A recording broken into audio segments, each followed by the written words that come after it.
Meshtabi Season 4. Konkai no Meshtabi wa Gachi de Mata Tabathai Sapporo Kaiwai the best 30 des.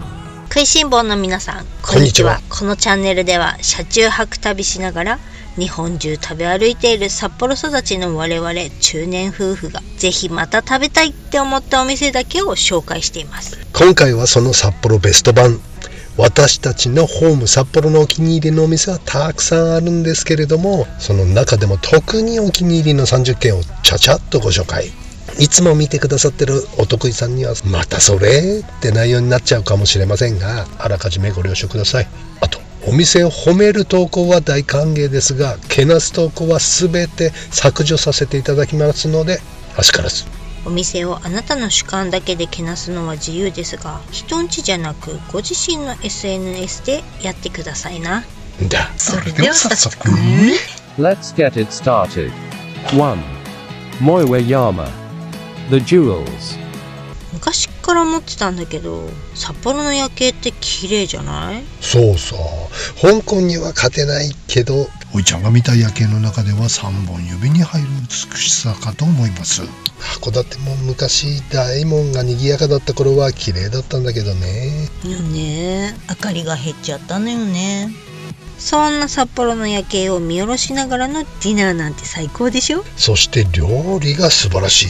ちゃんとしたフレンチディナーがいただけます。当たり前だけどね。そして安いね。ちゃんとしてはるっていうか、こんなに楽しいフレンチコースはちょっと初めて。あとは天気次第ね。日頃の行いには気をつけて。だ。 2. Manami Roku Jo Nishi 3 Jingisukan Shirokuma ずーっと探していた美味しい札幌のジンギスカン。ここはだいぶ高いんですが、一度は食べておかなきゃ北海道のジンギスカンは語れない、そういうお店かと思います。確かに高い。だけどここは外れがないんでね、圧倒的な美味しさが味わえるのではないかと思います。外国人相手に高い単価で商売って観光客ホイホイって感じじゃないんだよね。本当にうまい肉ってのはっていうのを知り尽くした肉のプロがやってるから、こんなに違うんだなぁ思いますね。ねえ、いろいろ説明してくれてね。なるほどってね。だけど説明すると長くなっちゃうんで、詳しくは北海道ジンギスカン選手権を見てだ。 3. Yamanote Taylor Ya 食べログでずーっと北海道1位のうどん屋さんが山の手にあります。やったら男らしいうどんですね。人間ドックで40歳の時に肺が70歳って診断されたおいちゃんには吸い上げられないコシの強いうどんです。本場讃岐でもこれほどのコシには出会わなかったね。北海道にも美味しいうどん屋さんはたくさんあるけど、讃岐とは値段が全然違うよね。違うね。びっくりするほど違うね。讃岐じゃかけ350円言うたら高い方だったからね。マジほんと。生姜180円とか200円の世界、夢のようだった。北海道にもそういうノリのラーメンがあればいいのになと思います。なんでラーメン？まあ確かに高いわね、札幌のラーメンでしょ。 4. Misono Saimi という話をしていたところに出てまいりました、キングオブ味噌ラーメン。ああ、はいはい、もう分かったって。またサイミかって今言ったあなた。あなた、じゃあこれより美味しい味噌ラーメンって言ってごらんなさいっていう感じ？そうさ、美味しい味噌ラーメンっていうのは、結構あるんだけども、これっていうのはなかなかないんだよね。もちろん味の好みは人それぞれ。濃ゆい札幌味噌ラーメンの中で最もさらりといただけるラーメンかと思いますです。がっつりしょっぺいのが好きな方やマシマシ系、濃いめ多め系の方向きではありませんのでご注意くださいね。 5. Kita Ichi Jo Higashi 11 Cafe Monkey Bar 星の数ほど札幌にスープカレー店はあれど、私たちを虜にするスーカレーはここ以外ありませんね。だ。札幌でスープカレーは初めてっていう方には一般的な有名店の方がいいかもしれないんですが、スープカレーっていろいろ食べてみたけど高いって思ってる方は一度食べてみていただきたい。いつものようにしょっぺーのが好きな方はやめといてくださいよ。下手したら味しなくないって思っちゃうかも。いや、そりゃいくらなんでもないべ。そう？ってくらいちゃんとしたって言ったら他のスーカレー屋さんに怒られちゃうけど、これはちゃんとしたプロの料理人の仕事ね。って味のお料理なの。一口食べて目を目くばせした私たち、あっってね、声が出る美味しさ。食べたい。食べたいね。行こう行こ6. ニューヨーク Josan K. Shikano U. 札幌市内で一番お気に入りのサウナはここかな。う。いやずるい。あれどうして？あれか。女湯改装中で私まだ入ってないんです。いや、そうでした。またいかんやね。そうだ、ビューホテルの改装も終わったみたいだし。いいね。ここは何といっても至れり尽くせりのサウナが最高。オートロウリュの天井低い熱々のサウナに扉を開けたらすぐさま冷水シャワーが2ブース。ノーマルとカチンコチンシングルの水風呂が2種類で、整いチェアは定山系の渓流を見下ろせるバルコニーにあっちゃうもんだから整うよ。マッサージチェア。これ無料なのさ、4台ぐらいあったかな。そして湯上がりドリンクも無料。至れり尽くせり。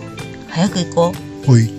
7. Minami Sanjo Higashi 1. Gannen. 札幌市中心部にある観光客に人気の二条市場のそば。観光客ホイホイゾーンにありながら驚異的なハイポテンシャル食堂でございます。ホイホイゾーンって何かって？それは言わせないで、名前から想像してね。結構穴場的だったんだけど、最近はすごい行列店になっちゃいましたね。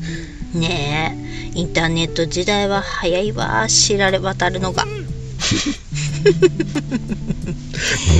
なんといってもこちらはお刺身でも焼き魚でもお魚系の定食が最高なの。市場のおじちゃんたちが食事に来るぐらいの地元札幌っ子でも嬉しい内容の食事が提供されています。ネタよし味よし、お値段横山やすし。ゴリしかし海鮮丼もいいけど焼き魚もうめえぞ。ネタ切れで午前中に閉めちゃうこともあるの、注意が必要です。じゃあ 8. Kita Nana Jo Higashi 3. Ame wa Yasashiku. 雨は優しくなんて、なんてスケベーなスケベ名前のラーメン屋さんなのかしらと思ったら、これ感情移入だったの。と言いますと？家庭菜園で野菜を育てているオーナーが野菜に感情移入しちゃった結果生まれた言葉だったらしいの。なるほどね。雨は優しく降ってちょうだいってね。そうなの。そういう野菜にも優しさを求める素材からこだわった人が作ったから、こんなに優しい味のラーメンになるのかしらね。そうだったんだ。意味なんかない系なのかと思ったら、ちゃんと優しさが詰まった名前だったんだね。私僭越ながら現在のところ塩ラーメンで一番好きなのはこちらの塩ラーメンになります。美味しいよね。タイプの違う2種類のごぼうとホタテのペーストで味わう、全くラーメンの既成概念にとらわれない一杯ね。だ。 9. Newell Japanese Tokuichi. 最近テレビに紹介されまくって混んじゃって大変。30分並びは覚悟が必要ね。ねえ、この頃はこんなにすんなり入れてたのにね。こちらも全くラーメンの既成概念にとらわれない名店、ミシュラン星1つですのフレンチシェフがプロデュースしたという全く別世界のラーメン。札幌っぽいラーメンが食べたいならここではないかもしれませんが、全国クラスに美味しいラーメンがここにあります。スープが美味しいお店ってぶち上げ結構あると思うんだけど、麺までこんなに美味しいのはここすごいと思う。あと泡の味変繊細。パスタみたいな不思議なラーメン。麺がウルトラ美味しいから油そばがまたうまいんだ。これはますます並んじゃうだろうから、まだの方は早めに食べておいた方がよろしいかと。パンチの効いたラーメンが好きって方には塩と醤油はおすすめしないけどね。油そばはパンチ好き系の方でも美味しくいただけるのではないかと思います。締めにご飯投入ってのがまたいいのよね。ああ、これ最高。10. Manami Sanjo Nishi 17. Soba Kikor An. そば好きな私が日本中でそばを食べ歩いてもトップ3に入るお蕎麦屋さんかな。札幌で唯一そば打ち名人高橋邦弘氏の指導を受けたそば打ちさんだね。はい、白くて細いなみこそばと黒くて太い田舎そばの2種類あって、どちらも美味しゅうございます。もうシンプルにお蕎麦だけを味わいたい時にお邪魔するお店だね。天ぷらもやってない筋金入りのそば屋さんだからね。そうなの。11. Hondorli 17. Ichimonji Curry 10. 日本食べログカレーランキングで北海道で唯一のベスト10入りのカレーがございますんです。行列のカレー店ですが、日本トップ10の中では一番ハードル低いかな。なんせリチがマニアックですからね。札幌っ子でも意外と知らない方が多いのではないでしょうか。カレーの概念とはちょっと違う気がしますが、どっちかって言ったらビーフシチューに近いのかな。スパイシーなシチュー。日本ナンバーワンの荻窪トマトさんのカレーに近いっちゃ近いかな。確かに似てる器が。でもね、カツカレーがないんだよね。いやこのカレーにはカツはいらねえって言いながら食ってんじゃんいつも。そうなんです。カツなしでもうまいんです、このカレー。神保町でも戦えるカレーかと思いますね。東京にあったらすごいかもね。そうさ。ただ行きづらいね。南郷18丁目駅から徒歩10分。駐車場は軽自動車2台分しかないし、辺りにコインパーキングもないので、軽自動車に買い替えていく必要があります。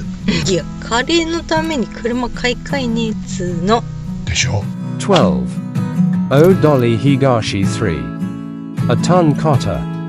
札幌には美味しいパン屋さんがいっぱいあるんだけど、特に美味しくて寄りやすい場所にあるのはここ。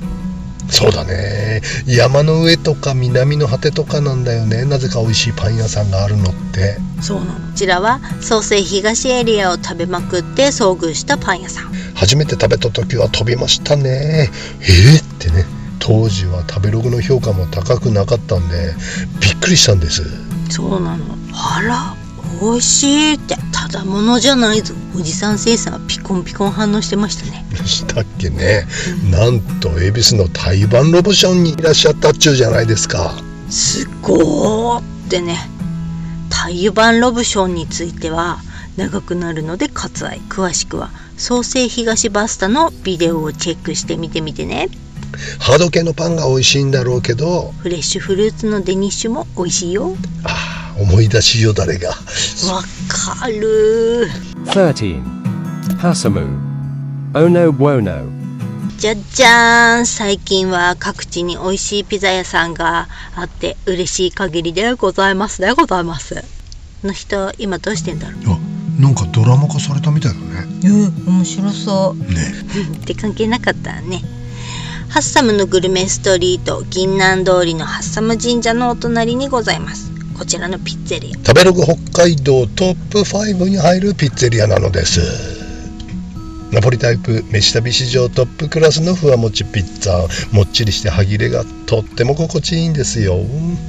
最近はどこも美味しいから嬉しい限りだけど、ここの生地はふわもっちり感が北海道トップクラスだと思われます。賛成。こんなところに言うたら怒られるけど、飯旅常連のなぜか美味しいお店がこのストリートには並んでおりますね。中華、ラーメン、ピザに満月食堂に後楽園でしょ。それお店の名前。あと J&J ゴルフセンターには2階に高速パッティンググリーンがあって、しびれるショートパットの練習に最高なんです。早いよね。早い。トーナメントクラスだ。出たことあんの。14. Suki Samu. Sims Lane Burger Stand. ハンバーガー部門。バーガーも大好きなミスタービーズ。北海道ツートップのバーガースタンドね。日本人らしい丁寧な上品なバーガーがここにあります。シムスレーンはシンガポールの町の名前なんだけれどね。あなたが密輸タバコをさばいてたスラムの隣の町なんでしょ。そうそう。で、視聴者さん本気にするだろう。あら失礼。シンガポールの密輸タバコのエピソードについてはそのうち総集編に出てくるわね。んだ、ここのバーガーは美味しいですね。今のところ日本トップ3だよね。そうね。15. Hilarka. Les Richesses. スイーツ系でお気に入りはこちらね。白い恋人とロイズに飽きたらこういうお土産もいいんじゃない？はい、季節のフルーツを大胆にフューチャーしたタルトが美味しいんですね。焼き菓子なんかもいろいろあるしね。ここも初めて食べた時あれなりましてね。そうそう、調べたらパリの老舗パティスリーで経験を積みのフランスで最も歴史のあるパティシエのコンクール、アルバションコンクールで優勝経験のあるパティシエさんだったんです。なんか全然違うんですね。もう語彙力がなさすぎて伝えられないけど大人スイーツって感じ？そうだね。16. Fujino. Cafe Lonpolo. このオムライスはすごいの。で、私食べてないんだけど私にも食わせろ。オムライスが有名なんですが、オムライス口では言ってはいけませんよ。皆さんが知ってるオムライスの味とはだいぶ違いますんで。そんなに違うの？トマト味のライスにふわふわのオムレツが乗ってるんだけれども、でそれオムライスじゃん。トマト味のリゾットって美味しいじゃないですか。はいはい。煮詰めていたトマトスープにチーズとかいわばうまですけど、それが何か？それなんです。ライスをオーダーごとに炊くんですよ、ここのオムライスは。そりゃ高そうなオムライスですな。確かに高いです。でも価値ありますね。すんげえうまいなと思ったら、そうそう、私たちの大好きパンケーキ屋さんの料理長が独立したお店だったんよね。道理で美味しいわけだ。それであそこのパンケーキはちょっと変わったのかな？かもね。17. Ishiyama. Gelateria Torinosu. 北海道ジェラート選手権の時に発見したすごいジェラ屋さん。世界大会で4位入賞の実績ってことでね。ってのはどれぐらいすごいのかよくわかりませんが、世界4位といったら山なら8516メートルのローツェ山、湖ならアラル海。全然知らない。ねえ、GDP 世界4位は今日本なんだね。ずいぶん落ちたんだね。悲しい。FIFA ランキングならイングランドですからね。すごいじゃないですか。それが一番わかりやすいか。というこのジェラート、これは一瞬でおいちゃんを虜にしたジェラートなんです。特にこのパルテンザ中大人チョコレートみたいなやつがめっちゃうまい。濃厚チョコなのにさっぱりしてて他のどれとも違う感じ。巨峰も柿ソルベもすごいねっとりしてる。なのに安いというね。そうなの。トリプル580円って一番安いんじゃない？もう知ってる中ではそうだね。プラス50円の鶏クッキーを乗せてあげて。ブラみたいだね。それは寄せてあげて。18. Kita Nijuichi Jo Higashi 7. Cafe Mokulan. 住宅街の超人気カフェ。ここは観光客でも嬉しいんじゃないかな。お魚の定食が人気なんです。お値段は結構するけど全然価値のある内容に大満足ね。込み込みなので予約しないとなかなか入れない人気店だ。19. Manami Jiyu-san Jo Nishi 23. Lumiere Ombre. 軽い気持ちでソフト食べに寄ったんだよね。だからってなりましてね。カカオ 70% のチョコソフトが美味しすぎってなってね。ショーケースの見たこともない独特なフォルムのお菓子たちにも目が釘付け。これがまた超絶に美味しい。どこのどれとも違う感じのケーキでね、これはただものではないぞよって調べたんですよね。そしたらなんとショコラティエの巨匠ジャンポール・エヴァンの下で修行を積んだパティシエさんのお店だったんです。ジャンポール・エヴァンは札幌だと三越に入ってるけど国際コンクール優勝やフランス国家最優秀職人賞など数々の栄誉に輝く世界トップクラスのショコラティエなのです。道理で別格なはずだよね。今度三越にも行ってみなきゃね。バレンタインに食べたでしょ。え、まさかよ。いっぱいもらっちゃうからさ、バレンタイン。そうおっしゃい。20. Manami Yojo Nishi 5. Nanakama Door. 締めパフェのブームも若干日陰気味なのかな。なんて思いきや、ご覧の通り長蛇の列でございます。ここは行列でもビルの中で待ってられるからいいんだよね。雪の中外で1時間並んでさ、パフェなんて食べれる？ねえ、寒かろうってパフェどころじゃないって。はい。まあパフェに2000円とは思うんだけれども、いやいや、今や2500円3000円の世界でございますでございましたよ。マジで高っ。でもすごいっちゃすごいよね、ここのパフェは。まあ素ではなかなか食べに行けないかな、正直。でも飲んでる時のノリでじゃんけんで負けたやつの払いってことで大勢で行ったりするのは楽しいかも。ああ、いいね、それ。やろやろ。21. Kita Jiu Nijo Nishi 22. Wu O Masa. お金さえありゃうまい寿司はいくらでもあるけどね、もうそういう時代じゃなくなっちゃったと思うの。何万も払って寿司食うってなかなかならないよね。だって結構うまいからね、こういう寿司屋さんが最近はねえ、こちらは中央卸売市場のカウンターお好みスタイルのお寿司屋さん。回転寿司ほど安くはないけど間違いないネタが出てきますよ。ちょっとつまんで帰れるのがありがたい一貫方式。ほら、回転寿司だと2貫3貫セットが基本だから、朝早く行けば割と入れるんじゃないかな。最近行けてないからわからないけれども、2人以上なら予約した方がいいわね。 22. Manami ni Jiu Gojo Nishi 14. Namalo Hanamalu. 回転寿司なら2択ね。花丸さん。次に出てくるパサールかってとこだけど、花丸さんの方がハードルが低く割とすぐ食べられるからいいね。まず外れないし。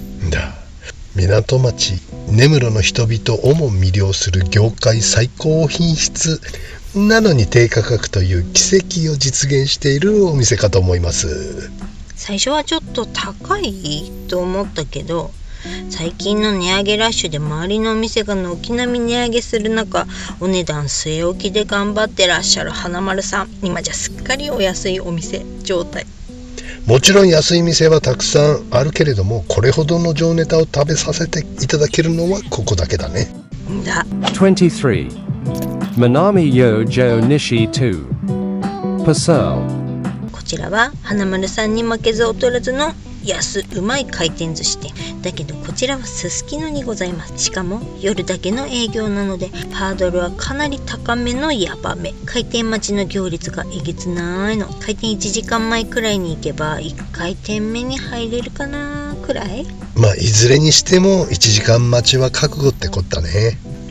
開店時間以降はどんどん行列が長くなっていく感じなので注意が必要です。だけど安くて美味しいのは確かだね。24. Manami Ichi Jo Nishi 9. Hote. こちらはソウルフードって感じの中華屋さん。ザンギも美味しいけど、あたいは麻婆麺の虜なの。揚げ物で超人気店なので、オープンめがけて行った方がコンディションのいいザンギが味わえると思います。そうだね。25. Atsubetsu. Fuyu Sai. なぜにか超美味しい沖縄そばが札幌にありますんですの。がしかし木金土のお昼の数時間しか営業してないので、なかなかタイミングが難しいのですが、飯旅的に沖縄も合わせて2トップの素晴らしい沖縄そば屋さんです。興味のある方は沖縄界隈もご覧になってみてみて。26. Shin A. Poto Hu. 全国的にもレアなシチュー専門店、お久しぶりねとメニューをワールドワイドウェブから覗いてみると、 World Wide あら Web. まあ結構に上がっちゃったのね。ビーフシチューセット2360円、アメリケーヌセット2260円とかなりのお値段になってましたが、ハーフサイズというメニューができたらしく、量は少ないんでしょうが、お手頃価格でも味わえちゃいます。ここは素敵なお店。もうちょっと街にあったら嬉しいんだけど、なかなか行けないファーサイド。 Far side. 予約した方がいいと思うよ。そうだね。27. Higashi Sapporo. Tomato men veggie. これは女子だけじゃない、おじさまたちも大好きなんじゃないでしょうか。はい、おじさんも大満足のエビトマトラーメン。もうラーメンの域超えちゃってますね。これは、パスタです。トマトベースに鶏白湯スープ、色とりどりの野菜たち、罪悪感ゼロ、カロリーゼロのラーメンじゃございませんか。そんなわけはない。セットを注文すれば締めおむすびでリゾットまで楽しめちゃう。リコピン欲しくなったらベジさんだね。リコピンが欲しくなったことは一度もないけど、トマトラーメンは定期的に欲します。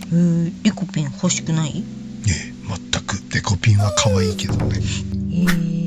28. Today's Katsu Curry. Kita Yojo Nishi 4. Curry House Klombo.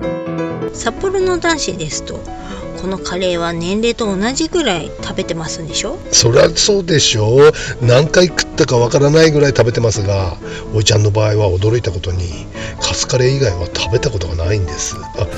今日のサービスで卵が乗っかったカツカレーっていうのは食べたけどね。マジで？シャバシャバスープ状のカレーがたまらない。酸味があるので飽きずになんぼでも食べらさる。ラード揚げのカツですからね。そりゃうまいでしょ。そして厨房が狭いのでフライヤーではなく鍋でカツを揚げてくれるのも美味しいポイントそうだね。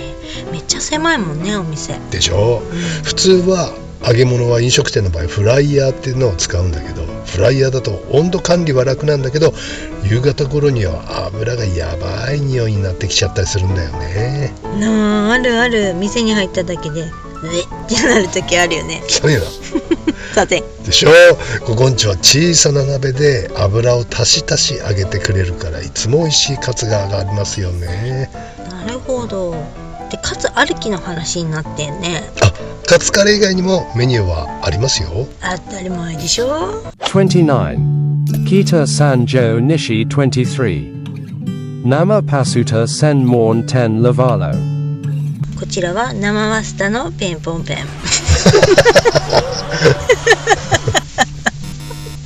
なんて言ったかお分かりでしょうか。マスターのペンポンペン。こちらは生パスタの専門店です。そりゃうまいでしょなぜにかパスタは乾麺のお店がほとんど。ラーメン、そば、うどんは乾麺の店なんてあんまりないでしょ。稲庭うどんくらいのもんでしょ。そりゃそうだ。生麺が美味しいからでしょ。そうなんです。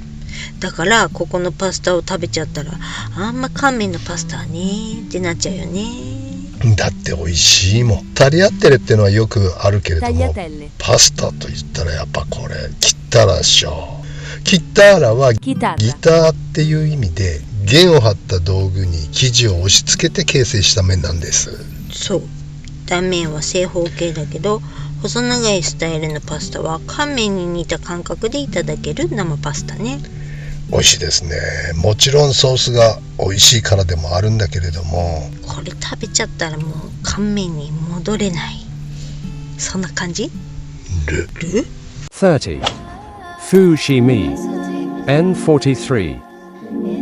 こちらも飯旅では何度もご紹介しておりますが、そりゃそうでしょ。いいお店ってのは何度でも足を運びたくなるお店だから、そんなにコロコロたくさん出てくるわけじゃないよね。そうなんだよ。定期的に行ってみないと様子がおかしくなっちゃったりしてることが最近結構あるからね。人が変わって汚らしくなっちゃってたり、美味しくなくなっちゃってたり、普通になっちゃってたりとね。そうなんだよ。ここの一番の良さは景色だから、窓さえきれいにしておいてくれりゃ最高なのさ。さすがその辺は徹底されてるね。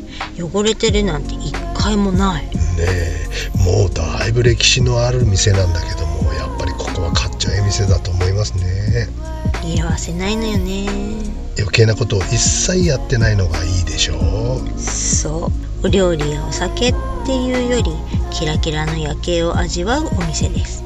男同士では行かない方がいいと思うけど、恋人同士でないならね。というわけで今回は私たちが繰り返し通っている札幌でお気に入り代表格のお店を紹介しました。よかったら参考にしてくださいな。よろしくしなちく。Kukai no Meshitabi wa Gachi de Mata Tabathai. Abetsu Kaiwai the best des. Otanoshimini. See you soon. 飯旅を最初の頃からずっと見てくれてる人たちには、もう全部知ってるお店だったかと思うんですけども、そうですね。同じ店ばっかり紹介するなーって思う方もたくさんいらっしゃると思うんですけども、特に今総集編もやってるんで、そうですね、またそれかよってなるかもしれませんが、総集編も最近見始めた人が遡って見やすいようにってことでまとめてあるので、その辺はちょっと勘弁していただきたいな、あと美味しくないっていうコメントを書いてくる方がいらっしゃってね、我々に対する批判とかっていうのは全然書いてもらってもいいんですけど、お店のことをダメ出しするのは、それを主張するのはあなたの自由だけれども、うちの壁に書いていかないでっていう、そうですね、ご自身の SNS で発信してくださればと思いますんでね、一応訴訟の問題になってきちゃったりすることもあるのでね、それに関しては、削除依頼がお店の方から来て、もう飯旅さんもう撮影勘弁してくださいよみたいに言われるのも我々としても本意ではないので、ご理解いただけたらと思います。ほらメニューがたくさんあるでしょ。それで、美味しくなかったっていう人も、あなた何を食べて美味しくなかったのっていうのもあるし、我々もなんとなくニュアンスで全部が全部すごい美味しいと思ってない、動画のコメントの中で一言も美味しいとは言ってないお店とかも結構ある実を言うとね、ヒント、その1。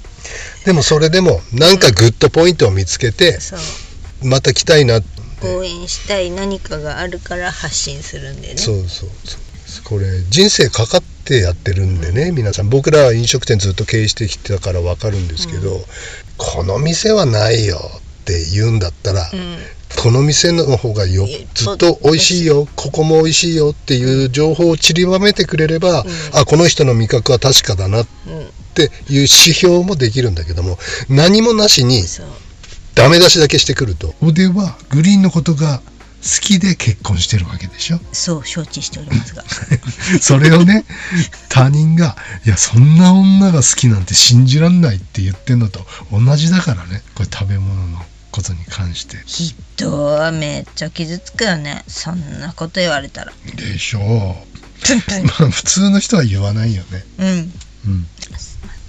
今年ももう残り少なくなってきたんでね、今年の総括みたいな、特別編集版みたいな、要するに同じネタの、が出てくると思いますけれども、総集編。そうなんですよ。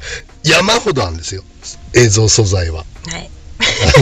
未公開って皆さんに見せてない映像は山のようにあります。また食べたいと思ってない映像は全部お蔵入りにしてるんで。お蔵入り映像恐ろしいですね。すごいですね。もうハードディスクがパツンパツンになってますけどもだけどコストかかりすぎてやばいよね。やばい。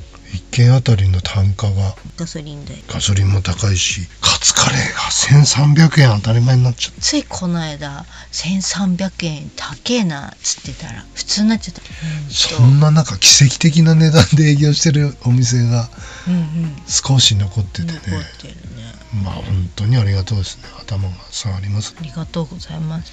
そういうお店中心になるかもしれません、これから飯旅ちょっと懐事情がかなり厳しい。